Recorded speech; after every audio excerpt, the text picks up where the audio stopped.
If you have type 2 diabetes and constantly find yourself asking, what can I actually eat? This video is for you. Because today, I'm going to clear up the confusing, conflicting advice you've probably heard from Google, influencers, and even different doctors.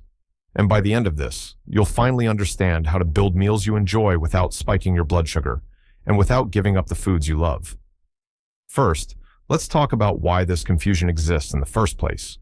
The reason so many people with diabetes feel overwhelmed by diet is because there's no one-size-fits-all answer, and a lot of advice gets taken out of context. For example, some people are told to go extremely low carb, others are told to eat whole grains, but are never told which ones actually help blood sugar. And then there's the fear that if you slip up even once, your health will spiral out of control. But managing diabetes doesn't require perfection. It requires consistency, smart strategies, and understanding how food interacts with your blood sugar. So let's start with what's actually happening inside your body. When you eat carbohydrates, your body breaks them down into glucose, sugar, which enters your bloodstream. In a healthy person, insulin helps shuttle that glucose into cells to be used as energy. But in type 2 diabetes, the cells become resistant to insulin. That means more sugar stays in the blood. Over time, high blood sugar damages nerves, blood vessels, and organs. The key to managing this? It's not cutting out all carbs. It's eating the right kind of carbs, in the right amounts, paired with other nutrients that slow digestion. Let's break that down. First, fiber is your best friend. According to the American Diabetes Association and numerous studies published in Diabetes Care, soluble fiber, the kind found in oats, chia seeds, apples, lentils, and barley, slows the absorption of sugar into your bloodstream. A meta-analysis in 2020 showed that every additional 7 grams of fiber per day was associated with significantly lower HbA1c levels. Fiber also makes you feel full, which helps with weight management, another important factor in reversing insulin resistance. So when choosing carbohydrates, go for high fiber, low glycemic options. That includes foods like steel-cut oats instead of instant oatmeal, brown rice instead of white rice, and whole fruit instead of juice. Glycemic index, or GI, measures how fast a food raises your blood sugar. For example, watermelon has a high GI, while berries, apples, and pears have lower GI values.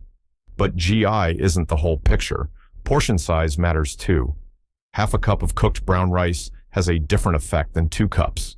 Next, let's talk about protein. Protein doesn't raise blood sugar, but it does help slow the digestion of carbs when eaten together. It also promotes satiety, the feeling of being full, and helps maintain muscle mass, which improves insulin sensitivity. In fact, research published in the American Journal of Clinical Nutrition shows that people with type 2 diabetes who consume higher protein diets experience better glucose control and reduced hunger. That said, the type of protein matters. Opt for lean sources like grilled chicken, fish, tofu, legumes, and eggs. Avoid deep-fried or heavily processed meats like bacon and sausages, which can increase inflammation and worsen insulin resistance. Now, let's address fat, another misunderstood nutrient. Healthy fats, particularly monounsaturated and polyunsaturated fats, play an important role in a balanced diabetic diet. Avocados, olive oil, fatty fish like salmon, and nuts like almonds and walnuts not only support heart health, they also help reduce spikes in blood sugar by slowing gastric emptying. A 2018 study published in Diabetologia found that replacing saturated fat with unsaturated fat improved insulin sensitivity and lipid levels in adults with type 2 diabetes. Just remember that fat is calorie-dense, so moderation still matters. So how do you put this all together into an actual plate of food? Use the plate method. It's simple and backed by organizations like the CDC and Diabetes UK. Imagine your plate. Half should be filled with non-starchy vegetables like spinach, broccoli, cauliflower, bell peppers, cucumber, or zucchini. These are low in carbs, high in fiber, and packed with vitamins. 1/4 of the plate is your lean protein, like grilled fish, boiled eggs, tofu, or skinless chicken. The remaining quarter is reserved for smart carbs, like quinoa, brown rice, sweet potatoes, or whole grain roti. Add a small portion of healthy fat, such as olive oil in your cooking, a few slices of avocado, or a sprinkle of flax seeds on top. And if you want fruit, add it on the side. But choose low GI options like berries or an apple, and always pair it with protein or fat to blunt the glucose response. Let's walk through some real-life examples. Breakfast. Instead of sugary cereal with milk, try overnight oats made with chia seeds, unsweetened almond milk, and topped with a few blueberries and crushed walnuts. You'll get fiber, protein, and healthy fat, and your blood sugar will thank you. Lunch. A grain bowl with a base of quinoa, roasted vegetables, grilled chicken, and a tahini drizzle, or a whole grain sandwich with turkey, spinach, avocado, and a small apple on the side. Dinner. Stir-fried tofu with broccoli and mushrooms, served with a small portion of brown rice, or grilled salmon with a side salad dressed in olive oil and vinegar. These meals aren't just blood sugar friendly. They're satisfying, flavorful, and flexible. Now, what about the foods you love that you think you can never eat again? Pizza, pasta, desserts, are they off limits forever? The answer is no. It's all about how you eat them. For example, if you want pasta, make it whole wheat. Add grilled chicken and roasted veggies, and control your portion. Add a side salad first to fill up on fiber. If you crave sweets, enjoy a small square of dark chocolate with a handful of almonds instead of a high-sugar dessert. Want a burger? Use a whole-grain bun, load it with veggies, and skip the fries. Psychological studies show that restrictive diets often lead to binge eating or failure to stick to the plan. A 2021 study in Appetite found that people who were given permission to enjoy their favorite foods in moderation had better long-term success with blood sugar control than those who were overly restrictive. Here's something else that can help: timing and food pairing.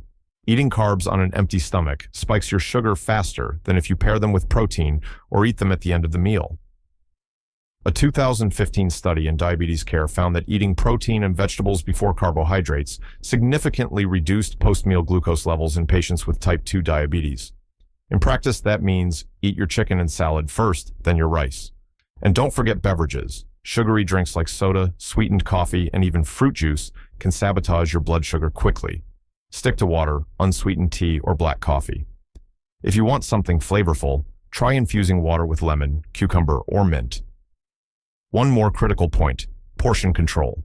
You can eat all the right foods, but too much of even good carbs will spike your sugar. Use measuring cups at home. Understand that one serving of cooked rice is about half a cup. One serving of fruit is one small apple or a handful of berries. One serving of nuts is a closed handful, not the whole bag. And yes, it's totally okay to eat culturally relevant foods, whether it's dal, chapati, nasi lemak, or pho. Just understand what's on your plate and how to balance it. For example, have one small portion of rice, a generous amount of stir-fried vegetables, grilled protein, and skip the sugar-laden drinks. It's about making the meal work for you, not giving up your cultural identity. Ultimately, your goal isn't perfection, it's progress. If you eat 3 meals and 2 snacks a day, that's over 1,800 food choices per year. If 80% of them are balanced, blood sugar-friendly meals, you're doing an incredible job. You don't have to fear food. You just have to learn how it works with your body. And you've already taken the first step by watching this.